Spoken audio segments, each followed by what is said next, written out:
Welcome back to special drive. Special drive లో చూస్తున్నాం కాకినాడ కేంద్రంగా అంతర్జాతీయ రేషన్ బియ్యం మాఫియా కొనసాగుతూ ఉన్నట్లుగా వార్తలు వినిపిస్తున్నాయి. రేషన్ బియ్యం మాఫియా వెనుక ఒక నేషనల్ రైస్ ఎక్స్పోర్ట్ అసోసియేషన్ లో కీలకమైన వ్యక్తి ఉన్నారనే ఆరోపణలు కూడా వినిపిస్తున్నాయి.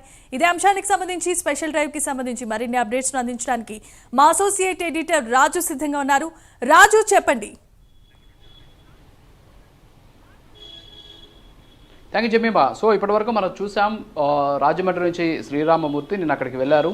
ఆయన అక్కడికి వెళ్ళినటువంటి సందర్భంలో పోర్టులో జరిగినటువంటి తతంగమంతా కూడా ఆయన వివరించారు. ఎస్పెషల్లీ కాకినాడ పోర్టు కేంద్రంగా జరుగుతున్నటువంటి ఆర్గనైజ్డ్ ఈ మాఫియా ఏదైతే ఉందో మాఫియాకి సంబంధించి పవన్ కళ్యాణ్ గారు వెళ్ళేంత వరకు కూడా అక్కడ చర్యలు తీసుకునేటువంటి పరిస్థితి, అంటే ఈ విధంగా ప్రభుత్వాన్ని సైతం శాసించేటటువంటి స్థితిలో అక్కడ ఉన్నటువంటి రేషన్ మాఫియాకి సంబంధించినటువంటి డాన్ ఉన్నాడు అనే దానికి ప్రత్యక్ష ఉదాహరణ దాదాపు 2 నెలల పాటు పవన్ కళ్యాణ్ అంటే ఒక డిప్యూటీ సీఎంని కూడా అక్కడికి రానియకుండా, అంటే పవర్ఫుల్ డిప్యూటీ సీఎం అయినా సో ఆయన అక్కడికి రానియకుండా అడ్డుకునేటటువంటి ప్రయత్నం కూడా చేశారని చెప్పేసి స్వయాన ఆయన నోటితో ఆయనే చెప్పినటువంటి పరిస్థితి. సో ఈ నేపథ్యంలోనే ఇప్పుడు ఈ ఏదైతే రేషన్ రైస్ మాఫియా ఉందో ఇది ప్రస్తుతానికి రాష్ట్రంలో సంచలనం రేకెత్తిస్తున్నప్పుడు కూడా దేశవ్యాప్తంగా హాట్ టాపిక్గా మారినటువంటి సిచ్యువేషన్ ఉంది. సో దీనికి సంబంధించి మరింత సమాచారం అందించడానికి కాకినాడ నుంచి మా ప్రతినిధి కామేష్ లైవ్లో సిద్ధంగా ఉన్నారు. ఆయనతో మాట్లాడదాం. కామేష్, చెప్పండి, నిన్న మీరు కూడా వెళ్ళారు, అక్కడికి వెళ్ళినటువంటి సందర్భంలో రేషన్ రైస్ మాఫియా ఆగడాలను పవన్ కళ్యాణ్ అంటే డిప్యూటీ సీఎంఏ స్వయంగా బయటపెట్టినటువంటి పరిస్థితి. చివరికి 2 నెలల పాటు తను అక్కడికి రానిలేదని చెప్పినటువంటి సిచ్యువేషన్ ఉంది. మరోపక్క రేషన్ రైస్ మాఫియాకి సంబంధించినటువంటి డాన్ గా చెప్పేటటువంటి ఒక వ్యక్తి అక్కడ ఉన్నటువంటి ప్రభుత్వ వ్యవస్థలన్నింటినీ కూడా కంట్రోల్ చేస్తూ ఉన్నాడు. అంతేకాకుండా ప్రజాప్రతినిధులకు అలాగే ఎన్నికల్లో పోటీ చేసేటటువంటి అభ్యర్థులందరూ కూడా ఆయన తన సొంత ఫండింగ్ తోటి ఎన్నికల్లో ఖర్చు చేసి గెలిచిన తర్వాత ఆయన మాట వినే విధంగా రేషన్ రైస్ మాఫియాను ముందుకు తీసుకెళ్లేటువంటి ప్రయత్నం చేస్తున్నారనేటువంటి విమర్శలు కూడా వ్యక్తమవుతున్నాయి. దీనికి సంబంధించినటువంటి పూర్తి చిట్టా కూడా ఇప్పటికే పవన్ కళ్యాణ్ చేతికి అందినటువంటి పరిస్థితి. సో ఏమంటారు మీరు, అసలు అక్కడ జరుగుతున్నటువంటి ఆర్గనైజ్డ్ స్కామ్ ఏదైతే ఉందో, ఈ ఆర్గనైజ్డ్ మాఫియా ఏదైతే ఉందో దీన్ని ఏ విధంగా తీసుకోవచ్చు అంటారు కామేష్ రావు గారు?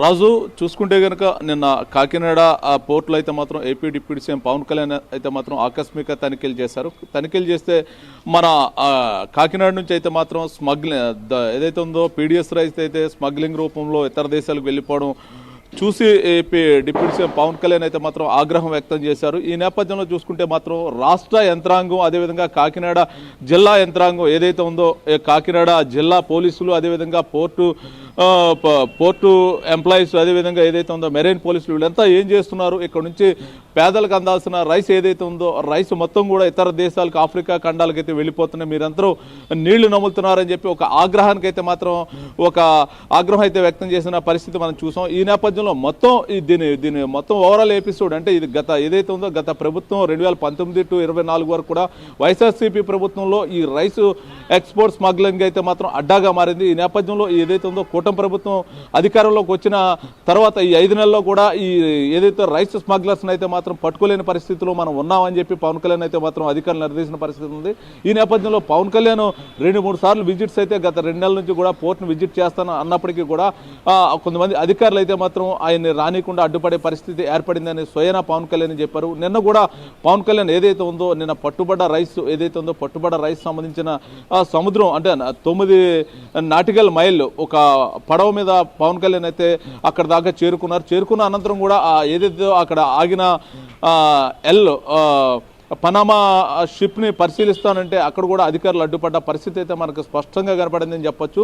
అధికారులు అలల ఉధృత ఎక్కువగా ఉంది, మీరు ఆ షిప్ ఎక్కి పరిశీలించడానికి ఇబ్బందికరమైన వాతావరణం ఉందని చెప్పి అడ్డుపడ్డారని చెప్పి పవన్ కళ్యాణ్ చెప్పిన సంగతి మనకు ఇప్పుడు ఇది అధికారులకు సంబంధించినటువంటి విషయాన్ని అక్కడ పక్కన పెడితే అక్కడ ఒక రేషన్ రైస్ మాఫియా డాన్ రెచ్చిపోతున్నాడు. ఈ రేషన్ రైస్ మాఫియా డాన్ ప్రజాప్రతినిధులకు ఎన్నికల్లో గెలవడం కోసం భారీ ఎత్తున డబ్బులను ఖర్చు చేశాడు. అంతేకాకుండా అధికారులంతా కూడా ఆయన చెప్పిన మాట వినాల్సిందే. సో ఆయన చెప్పినట్టే వినకపోతే వాళ్ళ మీద చర్యలు తప్పవు. చివరికి చాలా మంది ఎమ్మెల్యేలు కూడా కొంతమంది ఆయనకి సపోర్ట్గా నిలుస్తున్నారు. ఇటీవల ఉభయ గోదావరి జిల్లాకు చెందినటువంటి ఒక ఎమ్మెల్యే కొడుక్కి బెంజ్ కారును గిఫ్ట్గా ఇచ్చినట్టు కూడా తెలుస్తోంది. దీని గురించి చెప్పండి, మీకున్నటువంటి సమాచారం ఏంటి?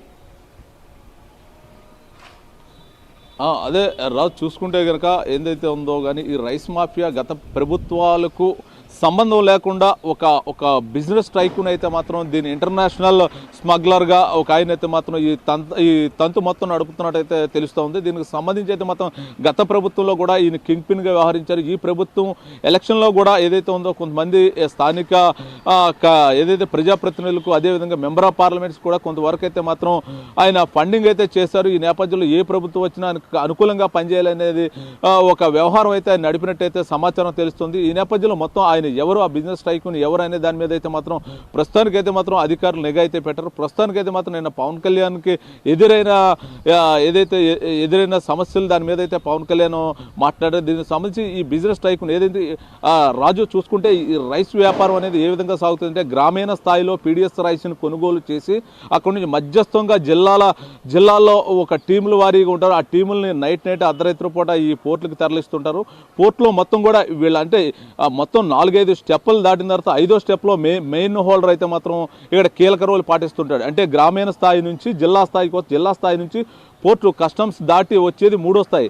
అక్కడ నుంచి కస్టమ్స్ దాటి 4వ స్థాయిలో మాత్రం పోర్టులో ఒక ఆయన మొత్తం కూడా ఈ రైస్ మొత్తం కూడా కొనుగోలు చేసే పరిస్థితి ఉంది. ఈ 4వ వ్యక్తి నుంచి 5వ వ్యక్తి, ఇప్పుడు మనం అనుకుంటున్న 5వ కీలకమైన వ్యక్తి ఎవరనేది ఈ రైస్ను మొత్తం ఈ 4 లెవెల్స్ కంప్లీట్ అయ్యి 5వ వ్యక్తి నుంచి ఇతర దేశాలకు వెళ్ళిపోతుంటుంది. ఈయన మొత్తం ఈ డన్ మొత్తం కూడా ఈ పరిస్థితులు అంటే మన దేశం నుంచి సరిహద్దులు దాటించే వ్యక్తి ఈ 5వ వ్యక్తి ప్రభుత్వాలు ఏ వచ్చినప్పటికీ కూడా ప్రభుత్వ పెద్దలను మేనేజ్ చేసుకుంటూ ఇప్పుడు వరకు ఈ దందాన్ని అయితే నడిపించిన పరిస్థితి. మీరు చెప్పారు స్థానిక ఒక ఎమ్మెల్యే కుమారుడికి బెంజ్ కారు కూడా కొనిపించాడు.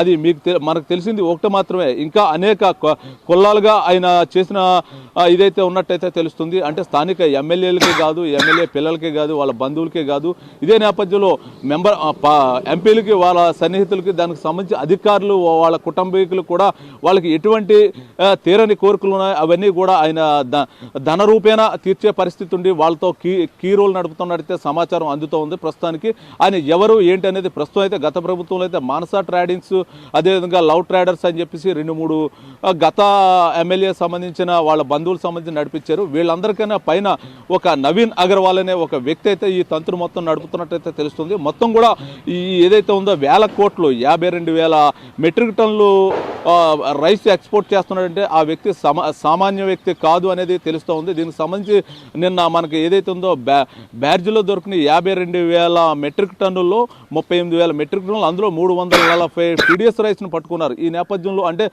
ఎప్పుడు చూసినా కూడా ఇంచుమించుగా 10 బ్యార్జులు వెళ్తున్నాయంటే అందులో ఇంచుమించుగా 4-5 బ్యార్జులు పీడిఎస్ రైస్నే పంపిస్తున్నారు. అంటే పైకి బాయిల్డ్ రైస్ పంపించినట్టు లోపల ఈ పీడిఎస్ రైస్ మొత్తం కూడా రీసైకిల్, అంటే ఇప్పుడు మనం ఒక విధంగా చెప్పుకోవచ్చు, ఇప్పుడు ఏదైతే ఉందో గ్రామీణ స్థాయిలో పేదలకు అందిన రైస్ని 10 రూపాయల రేటుకి కొనుగోలు చేసి దాన్ని మళ్ళీ రీసైకిల్ రైస్ మిల్లులకి తరలించి అక్కడ ఏదైతే ఉందో ఈ రైస్ని రీసైకిల్ చేసి అనుమానం రాకుండా దాన్ని పోర్టు దాకా తీసుకురాగలుగుతున్నారు. ఇక్కడ ఇంచుమించుగా ఒక 3 టీంలు అయితే మాత్రం పూర్తిగా పనిచేస్తున్నాయి. 4వ టీం అయితే మాత్రం పోర్టులో కొనుగోలు చేస్తున్నాడు. ఈ 4వ టీము నుంచి 5వ టీం ఇంటర్నేషనల్ ఎవరైతే ఉన్నారో ఈ ఎక్స్పోర్టర్ మొత్తం ఇప్పుడు మనం చెప్పుకున్నాం ఇందాక అగర్వాల్స్ అని కొంతమంది వారు ఈ పోర్టులో సంబంధించిన ఎక్స్పోర్ట్ బిజినెస్ అయితే జరుగుతుంది కాకినాడ నుంచి. అంటే దీన్ని స్మగ్లింగ్ అనాలా లేకపోతే మరో ఏదైనా రైస్ ఎక్స్పోర్టర్ అనాలా అనే దాన్ని కూడా లేకుండా ఇక్కడ పూర్తి స్థాయిగా నిన్న పవన్ కళ్యాణ్ గారు కూడా నివ్వెరపోయే పరిస్థితి ఏంది అంటే కాకినాడలో ఎంతో ఈ పోర్టులు అనేవి ఎంతో మనకి ఎక్స్పోర్ట్కి ఇంపోర్ట్కి వాడుకోవడానికి ప్రభుత్వాలు ఏర్పాటు చేసి దీన్ని రైస్ స్మగ్లింగ్కి అడ్డాగా ఈ పోర్టులు అయితే పనిచేస్తున్నాయని చెప్పేసి ఆయన అసహనం వ్యక్తం చేశారు. అంటే ఈ పోర్టులు మొత్తం కూడా అంటే మనం ఏదో ప్రభుత్వాలు ఏ ఉద్దేశంతో పోర్టులు నిర్మించారో ఆ ఉద్దేశం దాటి వీళ్ళు ఏదైతే ఉందో అసాంఘిక క్రమాలకైతే మాత్రం ఈ పోర్టులు ఉపయోగిస్తున్నారు. అంటే కాకినాడ అడ్డాగా ఇప్పుడు వరకు కొన్ని వేల టన్నుల రైసు పేదలకు అందాల్సిన రైసు పోర్టుల ద్వారా దేశాల ఖండాంతరాలు దాటి వెళ్ళిపోతుంది. మొత్తం ఈ ట్రైక్యూన్ సంబంధించిన నిన్న పవన్ కళ్యాణ్ అయితే మాత్రం అధికారులు మొత్తం నిలబెట్టి గట్టిగా అడిగిన పరిస్థితులు అయితే మాత్రం ప్రతి ఒక్కరు కూడా మాకు తెలీదు అనే పరిస్థితి ఉంది. ప్రస్తుతం పవన్ కళ్యాణ్ గారు అయితే మాత్రం కలెక్టర్ గారికి స్ట్రిక్ట్ అయిన ఆదేశాలు ఇచ్చారు. ఏదైతే కాకినాడ పోర్టు సంబంధించి పోర్టు నుంచి ఎవరు ఈ షిప్లకి అంతర్జాతీయ షిప్లకి ఎవరు ఎక్కిస్తున్నారు, ఈ మధ్యవర్తి ఎవరు అనే దాని మీద పూర్తి స్థాయిగా నాకు సమాచారం కావాలని చెప్పి పవన్ కళ్యాణ్ జిల్లా కలెక్టర్ని అదేవిధంగా సివిల్ సప్లై అధికారిని కూడా ఆదేశించారు. అంటే మొత్తం ఏదేమైనప్పటికీ కూడా కొన్ని రోజుల్లో మొత్తానికి ఈ టైకూన్ బిజినెస్ టైకూన్ ఎవరు, అసలు ఈ ఖండాంతరాలు దాటించి వ్యాపారం చేస్తున్న వ్యక్తి ఎవరు, లోకల్ పొలిటీషియన్ మేనేజ్ చేస్తున్న వ్యక్తి ఎవరు అనే దాని మీద అయితే మాత్రం మరి కొన్ని రోజుల్లో అయితే మాత్రం క్లారిటీ రానుంది. ప్రస్తుతానికి పవన్ కళ్యాణ్ అయితే AP deputy CM Pawan Kalyan అయితే చాలా సీరియస్గా ఉన్నారు. అదేవిధంగా AP civil supply minister Nadendla Manohar కూడా నిన్న ఆల్రెడీ కాకినాడ సివిల్ సప్లై యంత్రాంగం మొత్తం కూడా మొత్తాన్ని కూడా మొత్తం ఆగ్రహం వ్యక్తం చేసి వారందరినీ కూడా విధుల నుంచి మీరు తప్పుకుని వెళ్ళిపోండి, మీరు ఇక్కడ మీరు డ్యూటీలు చేస్తలేదు, స్మగ్లింగ్ చేస్తున్నారని ఒక అసహనం అయితే వ్యక్తం చేసిన పరిస్థితి అయితే ఉంది రాజు. మొత్తం చూసుకుంటే కనుక ఈ టైకూన్ ఎవరనేది ప్రస్తుతానికైతే మాత్రం ట్రేస్ అవుట్ జరుగుతూ ఉంది రాజు. రైట్ కామేశ్వరరావు, ఆ టైకూన్ ఎవరు, ఎవరైతే మాఫియా డాన్ ఎవరు అనే దానికి ప్రైమ్ నైన్ న్యూస్ దాదాపు అన్ని సాక్ష్యాధారాలు కూడా సేకరించింది. బహుశా ఇవాళ రేపటి లోపల ఆ మాఫియా డాన్ ఎవరు అనేటటువంటి దాన్ని బహుశా మనమే బయటపెట్టబోతున్నాం. దానికి సంబంధించి దాదాపుగా అన్ని సాక్ష్యాధారాలు కూడా సేకరించాము. ఆయన ఏ స్థాయిలో మేనేజ్ చేస్తున్నారు, ఎవరెవరిని మేనేజ్ చేస్తున్నారు, అంతేకాకుండా ఈ రేషన్ రైస్ని తీసుకెళ్లేటటువంటి క్రమంలో ఎక్కడెక్కడ ఒక ఆర్గనైజ్డ్ ఈ స్మగ్లింగ్ ఎలా చేస్తున్నారు, ఏ స్థాయిలో ఏ విధమైనటువంటి వ్యక్తులు పనిచేస్తారు అనేటటువంటి పూర్తి వివరాలను సాక్ష్యాధారాలతో సహా ప్రైమ్ నైన్ న్యూస్ సేకరించింది. ఆ మాఫియా డానికి సంబంధించినటువంటి కుండని బద్దల కొట్టబోతోంది ప్రైమ్ నైన్ న్యూస్ త్వరలోనే. అంతేకాకుండా ఆయన ఎన్ని కోట్లు సంపాదించినటువంటి డబ్బుకి సంబంధించి ఎక్కడెక్కడ పెట్టుబడులు పెట్టాడు అనేటువంటి వివరాలను కూడా ప్రైమ్ నైన్ న్యూస్ వెలుగులోకి తీసుకురాబోతుంది. అలాగే ఆయన ఎవరికి ఫండింగ్ చేసి ఎమ్మెల్యేలుగా గెలిపించుకొని వాళ్ళ ద్వారా ఈ రేషన్ రైస్ మాఫియా నడుపుతున్నాడు అనేటటువంటి వివరాలను సాక్ష్యాధారాలతో సహా మనం త్వరలోనే వెలుగులోకి లైవ్లో పాల్గొన్నందుకు కాకినాడ కామేశ్వరరావు గారికి, అలాగే Rajahmundry Sriramamurthy. So thank you very much. ఇది ఇవాల్టి స్పెషల్ డ్రైవ్. మరో డ్రైవ్లో మళ్ళీ కలుద్దాం. Over to studio.